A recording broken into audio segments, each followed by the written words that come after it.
Good morning, students. This is the first time I'm going to have a grammar class for you all. Especially, I think we should go ahead with the revision. So better to start with determiners and adjectives. Why? Both आप दोनों को क्यों साथ कर रहा हूँ? उसकी वजह ये है कि डिटर्मिनर्स और एडजेक्टिव्स के बीच के रिलेशंस को भी मैं समझ लूँ और हम लोग समझ लें। इस बात को ध्यान में रखते हुए हम लोग इस काम को पूरा करेंगे। तो सबसे पहले हम लोग एक बार क्योंकि रिवीजन है, मैं इसको आपको एक्सप्लेन करता हूँ और आप समझने की कोशिश कीजिए, आपको याद भी होगा।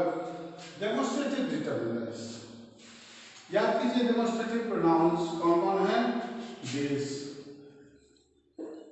दैट, these, those, ऐसे बहुत सारे चार पक्षों में डाले जाते हैं जिसके तुरंत बाद हम नाउन डाल सकते हैं without putting any word any word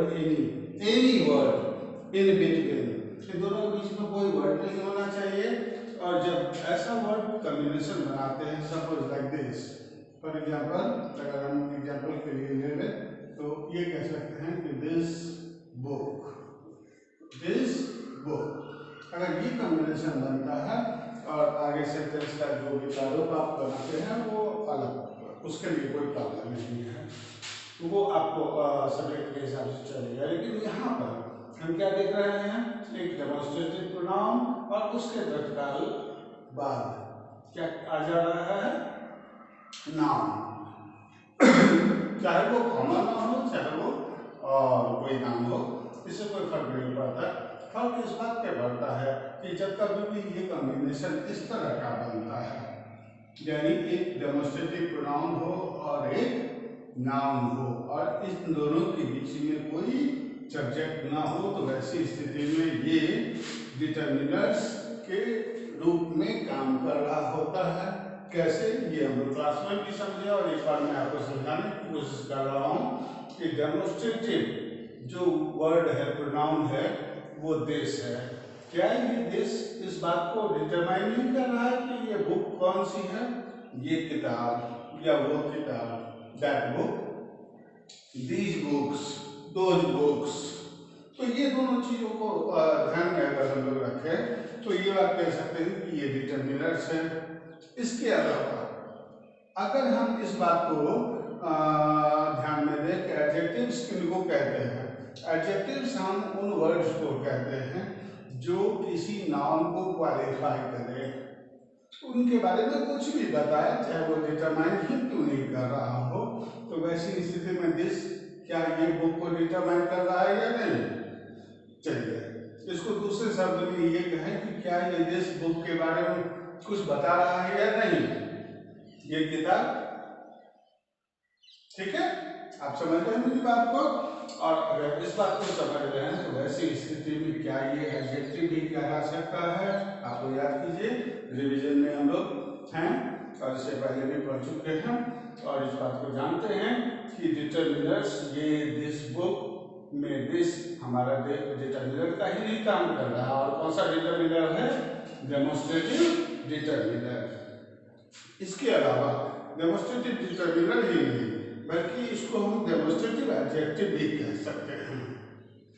आगे बढ़ते हैं और उसके बाद देखते हैं कि क्या इसके अलावा जो प्रकार हैं उसको भी उसी तरीके से हम क्वालिफाई कर सकते हैं। हाँ बच्चों, बिल्कुल वैसा ही कर सकते हैं जैसे इंट्रोगेटिव डिटर्मिनर। लेकिन एक खास बात है कि जैसे चार ये डेमोन्स्ट्रेटिव प्रोनाउन है, यहाँ पर हम लिमिटेड हो जाते हैं विच और हुज। गौर से याद कीजिए, क्या ऐसा कोई इंट्रोगेटिव प्रोनाउन है? जैसे एग्जांपल के लिए आप लेते हैं हु के बाद कोई वर्ड आप डाल सकते हो? सोचो, नहीं डाल सकते। व्हाट के बाद कोई वर्ड डाल सकते हो? नाउन स्पेशली डाल सकते हो? नहीं, ऐसा हो ही नहीं सकता तो उसके बाद हम वर्ड डाले। वैसी स्थिति में टोटल नाउन डालना संभव नहीं हो पाता एक्सेप्ट विच और हुज के। तो इन दोनों के बाद, इन दोनों के आगे हम लगाते हैं जैसे हुज बुक इज 8। और ये जो कॉम्बिनेशन बनता है, तो वैसी स्थिति में क्योंकि ये इंट्रोगेटिव प्रोनाउन है, जैसे पीछे हम लोग क्या पढ़े डेमोस्ट्रेटिव प्रोनाउन, वैसे ही क्योंकि ये इंट्रोगेटिव प्रोनाउन है, इसीलिए इसको हम इंट्रोगेटिव डिटरमिनर्स बोल सकते हैं, और इसके अलावा इंट्रोगेटिव एडजेक्टिव भी बोल सकते हैं। आगे बढ़ते हैं हम लोग। बिल्कुल इसी तरीके के प्रोनाउन से रिलेटेड एक और है जो पॉजिटिव डिटरमिनर बन सकता है। हाँ, बिल्कुल आप सही गेस कर रहे हो बच्चों। पॉजिटिव डिटरमिनर कौन होता है? बहुत सारे ऐसे वर्ड्स हैं जैसे his, her, our, their, your, इन सब के बाद आप नाम ले सकते हो। जैसे एग्जाम्पल के तौर पे देखिए हम आवर स्कूल, हमारा स्कूल। क्या ये आवर क्वालिफाई कर रहा है या नहीं, डिटरमाइन कर रहा है कि नहीं, ये किसकी स्कूल है? हमारी स्कूल है, हम सबकी स्कूल है। तो ये बात स्पष्ट रूप से ये क्वालिफाई कर लेती है, और जब क्वालिफाई कर लेती है तो हम क्या कहेंगे इसको? क्योंकि ये पॉजिटिव डिटरमिनर है, पॉजिटिव प्रोनाउन है, इसलिए हम इसको पॉजिटिव डिटरमिनर भी बोल सकते हैं, और इसी को हम पॉजिटिव एडजेक्टिव भी बोल सकते हैं। आगे बढ़ते हैं न्यूमरेटिव में। न्यूमरेटिव में आप बहुत सारे ऐसे वर्ड्स होते हैं जो हमें क्लियर कंसेप्ट दे देते हैं कि हाँ ये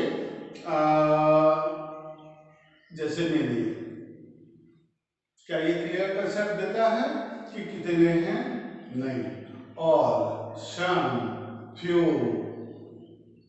क्या ये सब वर्ड के बाद जो हम नाउन डालते हैं वो नाउन प्लूरल तो डालते हैं, लेकिन ये बात हम नहीं समझ पाते कि उसमें एक है, एक से ज्यादा तो है ही, लेकिन एक से ज्यादा कितना?